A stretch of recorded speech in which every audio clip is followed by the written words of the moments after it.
At the end of this corridor and jet bridge is an Etihad Dreamliner waiting for me, a Boeing 787-10 to be precise. The interior is very nice and bright, and it has 8 rows of business class in a 1-to-1 configuration, where the odd rows are facing backwards.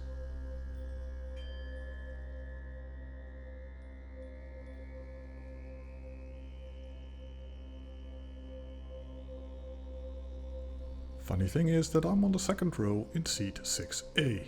Now what happened to rows 1 through 4 is a mystery to me, but I did not bother to ask.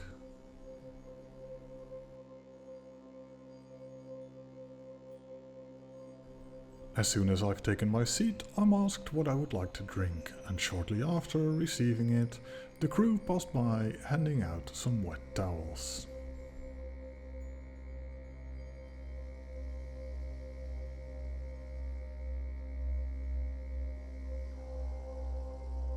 With a drink in my hand, I'm waiting for the boarding to be completed.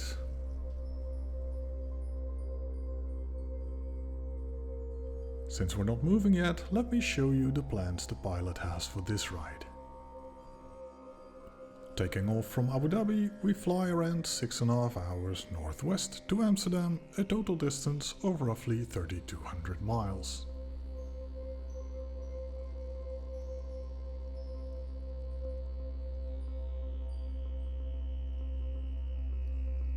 As the mandatory pre-departure safety video is shown, the jet bridge is rolled away, ready for pushback.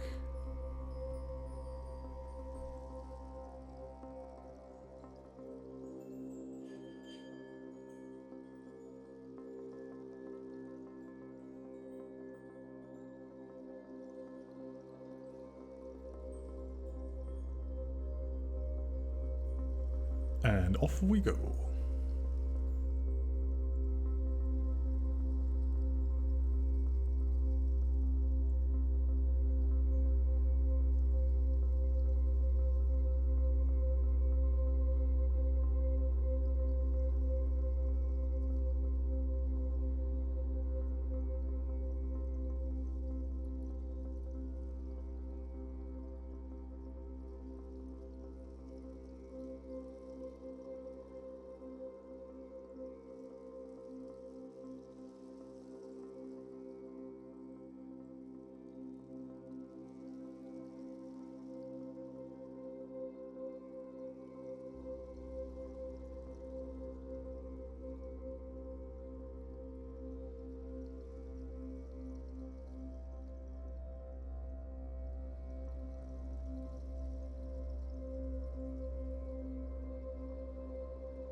When reaching cruising altitude, the crew immediately jump around the cabin to take drink orders and orders for the meal. I haven't read the menu yet, so while enjoying the champagne and some nuts, it is time for some reading. Read with me as I make my choice for dinner.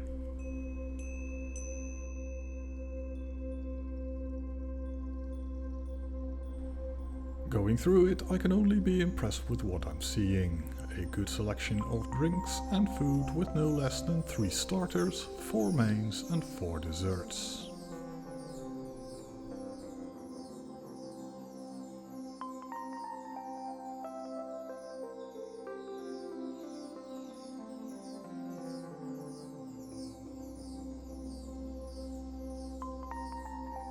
And as I enjoy a refill of champagne and nuts, let's have a look around.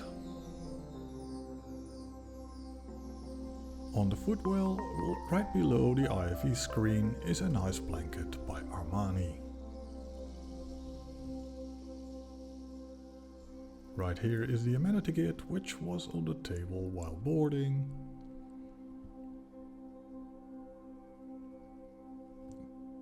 button to extract the table, you just pull here. It folds down and it moves back and forth, allowing you to leave the seat while eating or working.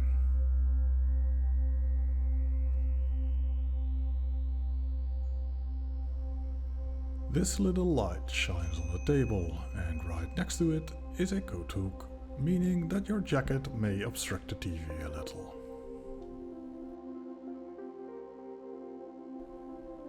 Step 1 of the seat controls are on the side of this table, where the buttons basically determine what will be on this little screen.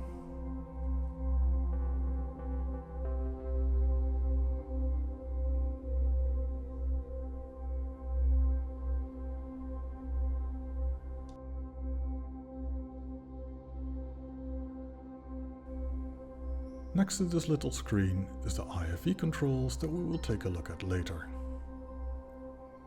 And a little further to the right are USB-C charging ports. Down here at the entrance of the seat is the universal power outlet, plus a literature pocket holding the flight safety card and also an in-flight magazine.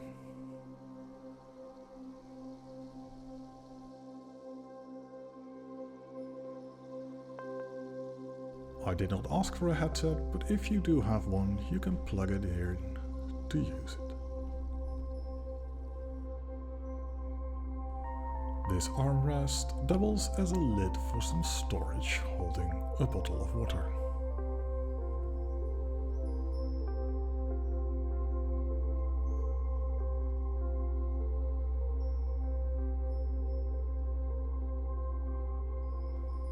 I love this lamp. Not only is it stylish, but it's functional as well, as right up here is a reading light.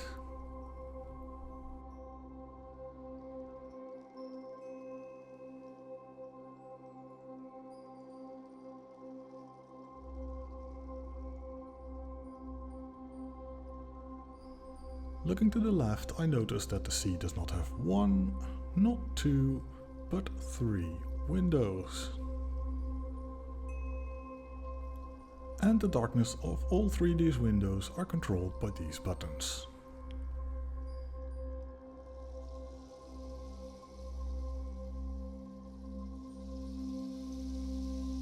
Seat tour over, it is now back to business and back to the champagne and nuts.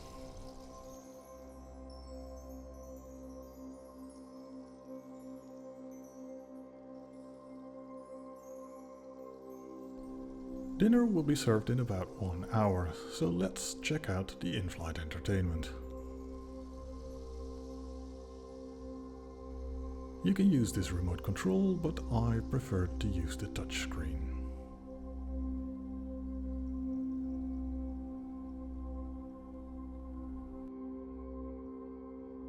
The in-flight entertainment has all you would expect to find, like TV shows, films, games, music, and some flight information.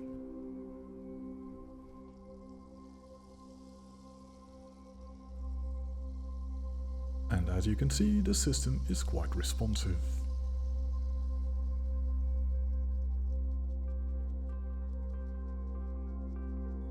There is a good variety in films, which are easy to find using the top bar.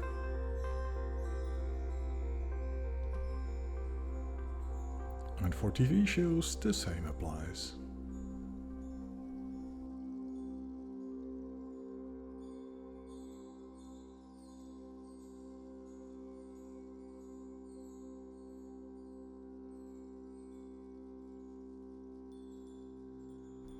The flight tracker seems to be a bit slower, and I will find out soon that it has breaks for some commercials, in this case from Etihad's Wi-Fi, which I personally find quite annoying.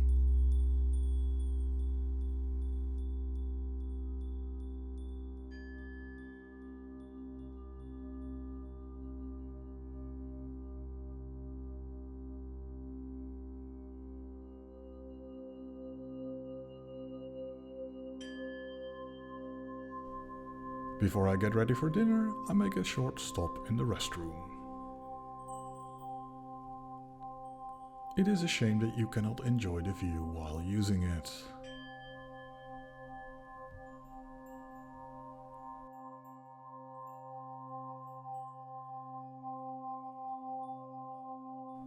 On the left side it has a full-length mirror.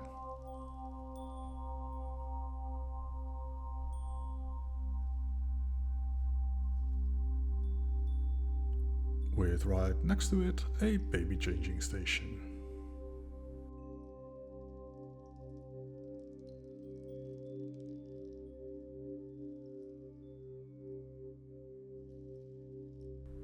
On the other side there is a sink with a mirror, some hand lotion and some soap.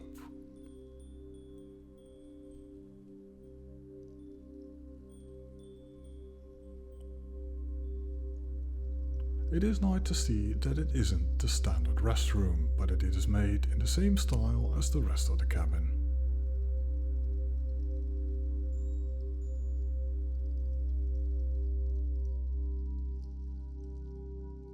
Back at my seat, we are approaching Kuwait City, and that means it is time for dinner. The tray is quite full, and this is just for starter. A pumpkin soup with some bread and butter. Tasty as it was, it is time to move on, and this means main course is about to be served. Main course consists of the beef, braised beef, short ribs to be precise. Where I was worried that it would be dry or something, I can only say that my concern wasn't justified. Both the beef and the veggies were perfectly cooked and seasoned. Dessert came in two parts, a chocolate cake and some strawberry ice cream.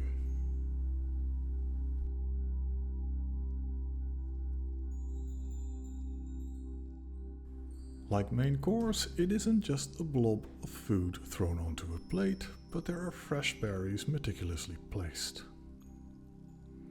I will now join this in silence, so you just listen to some music.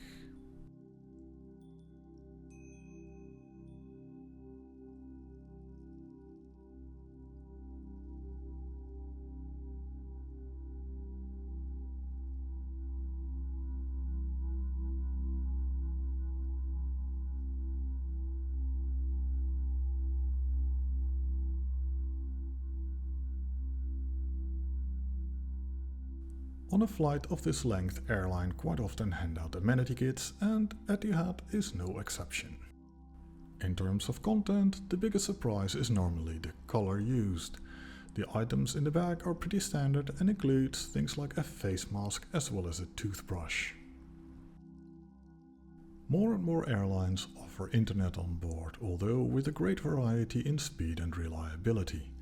Etihad also offers Wi-Fi, allowing me to get some work done.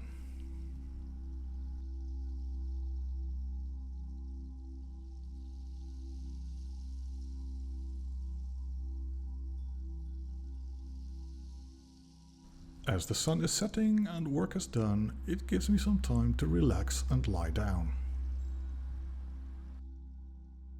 I will now get some sleep and I will be back in about an hour or two. When I woke up, it was time for a snack, and when asking the crew what they recommend, it was the steak sandwich. This sandwich was very good, as was the case with all of the catering. This was good in terms of flavor, presentation and variety. Having said that, the biggest asset of this airline must be the crew. They were very attentive in a way that you can only hope for. The seat is spacious, comfortable and very clean.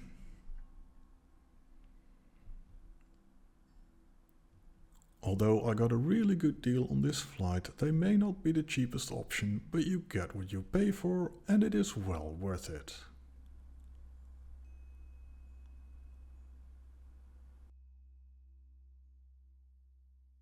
For now, I thank you for watching and hope to see you again soon.